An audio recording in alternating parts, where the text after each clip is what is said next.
தொடர்ச்சியாக புரட்சித் தலைவி அம்மா அவர்கள் விசுவாசத்திற்காக நமது கழகத்தின் ஒருங்கிணைப்பாளர் அவர்களுக்கு அந்த பதவியை தந்து அழகு பார்த்தார்கள். ஆனால் இன்றைக்கு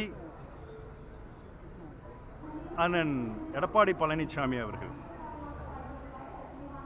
1972 இருக்காருன்னு சொல்றாரு. ஓகே, கட்சிக்காக உழைப்பவர் அனைவருமே எல்லாருமே ஒரு குடும்பம் தான் அப்படின்னு ஒரு எண்ணத்தோட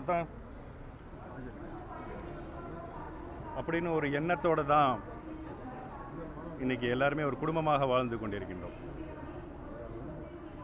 அவருடைய பரிணாம வளர்ச்சி, அவர் உழைப்பு, ஓகே, அதை நான் வரவேற்கிறேன், பாராட்டுகிறேன். 1988 அந்த காலகட்டத்தில் 88-89 எலெக்ஷன் அந்த காலகட்டத்தில் அவர் ஒரு இதை சொன்னார். இப்போ போன வாரத்தில் ஒரு பேட்டியில் சொல்கிறார். அதற்கு விளக்கம் கொடுக்க நான் கடமைப்பட்டிருக்கின்றேன். நம்மளுடைய கழகத்தினுடைய ஒருங்கிணைப்பாளர் அவர்கள் அந்த காலகட்டத்தில் நமது புரட்சித் தலைவி மாண்புமிகு அம்மா அவர்கள் சட்டமன்ற தேர்தலில் போடியில் நிற்கும் பொழுது அவர் வெண்ணிடாலை நிர்மலா அவர்களுக்கு வேலை செய்தார் என்று ஒரே குற்றச்சாட்டை சொல்கிறார்.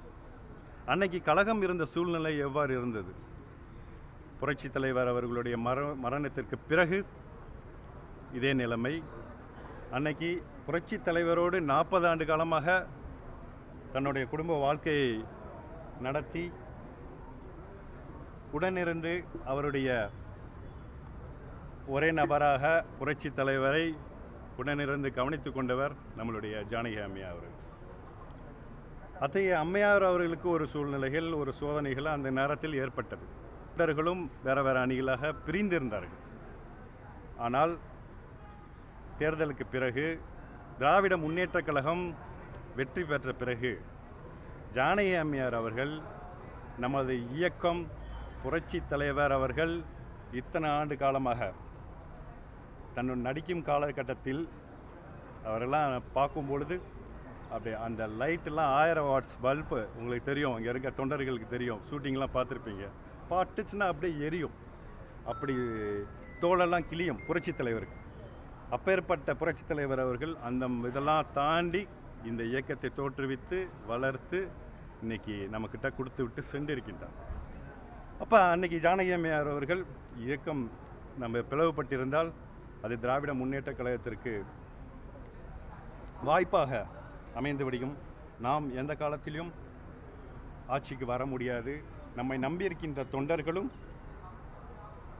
அவர்களுடைய நம்பிக்கைக்கு வீணடிக்கப்படும், வீணாக போய்விடும், அவர்கள் உழைப்பு வீணாக போய்விடும் என்ற நோக்கத்தோடு நமது புரட்சி தலைவி அம்மா அவர்கள் எடுத்து இந்த இயக்கத்தை மொத்தமாக அம்மா அவர்கள் கவனித்துக் கொள்ளட்டும் என்று பெருந்தன்மையாக இந்த இயக்கத்தினுடைய தொண்டர்களை ஒன்றிணைத்தார்.